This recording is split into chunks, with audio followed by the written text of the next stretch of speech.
চিকেনের এই রেসিপিটা মাশাল্লাহ, এটা যেদিন আমি বাসায় রান্না করব না সেদিন আমার বড় ছেলেটা সবার আগে খেতে বসে যাবে। চিকেনের এই রেসিপিটা আমি মাঝে মধ্যেই করি ব্রয়লার চিকেন দিয়ে। এই রেসিপিটার আমি নাম দিয়েছি চিকেন ঘি টোস্ট।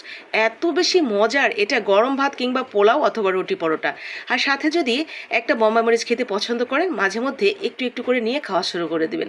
আর কোনো দিকে তাকাতে হবে না, দেখবেন এত বেশি মজা করে তৃপ্তি করে খেতে পারবেন এই একটা পদ দিয়ে। তো আপনার বাসাতেও মাঝে মধ্যে যদি বাজার থেকে ব্রয়লার চিকেন আসে, মানে আপনারা খেতে পছন্দ করেন, তাহলে রেসিপিটা ফলো করুন। এত বেশি খুশি হয়ে যাবেন এই রেসিপিটা বানানোর পরে, খাওয়া মাত্রই এরপর বারবার খেতে চাইবেন।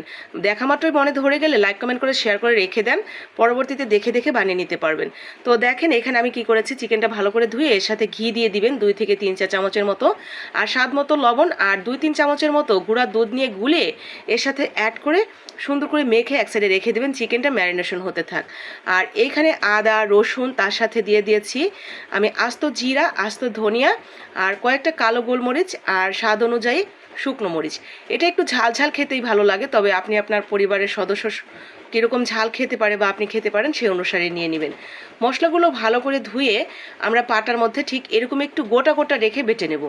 এটা একদম স্মুথ হবে না, একটু গোটা গোটা, হালকা গোটা গোটা রেখে এরকম করে বেটে নেবেন। এতে করে মশলাটা দেখতেও যেমন ভালো লাগবে রান্নার পরে, আবার এই গোটা গোটার জন্য কিন্তু খেতেও ভালো লাগবে। তো দেখতেই পাচ্ছেন আমি কীরকম একটু ছাবা ছাবা করে বেটে নিয়েছি। এক সাইডে রেখে দিলাম মশলাটা বেটে।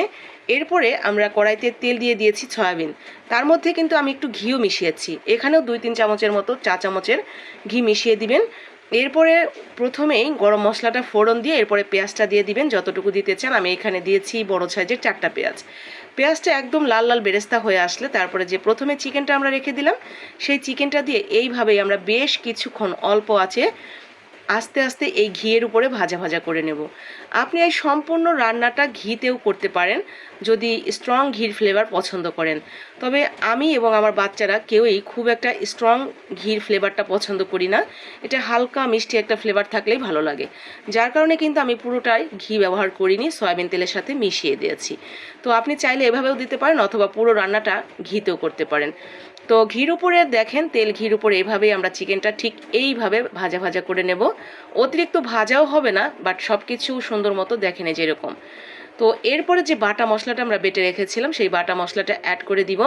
বাটা মশলাটা দিয়ে এইভাবেই আরও কিছুক্ষণ আমরা এর সাথে নাড়াচাড়া করে মশলাটা একটু যখন কাঁচা গন্ধটা চলে যাবে, তখন অল্প একটু পানি, খুব বেশি না, এই 1 কাপ বা 1 কাপও না, হাফ কাপের মতো হবে। তো অল্প সামান্য একটু পানি দিয়ে দিবেন যাতে এই মশলার ফ্লেভার এবং মশলার স্বাদটা সব কিছু ঢুকতে পারে চিকেনের মধ্যে, অতটুকু।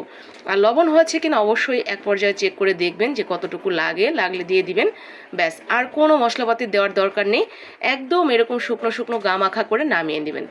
এখন এটা আপনি গরম ভাত, খিচুড়ি, পোলাও, এমনকি রুটি পরোটা সব কিছুর সাথেই সার্ভ করতে পারবেন। এত মজার এই চিকেনটা, আপনি একবার হলেও বানিয়ে দেখেন আমার উপর বিশ্বাস রেখে। এত বেশি পছন্দ করে আমার বাসার প্রত্যেকে। তো দেখা মাত্র যদি মনে হয় যে এটা আমাকে বানিয়ে খেতেই হবে, বেশ লেগেছে দেখতে, তাহলে এক্ষুনি কাজে লেগে পড়ুন, দেখুন বাসায় চিকেন আছে কিনা, খেয়ে কিন্তু জানাবেন।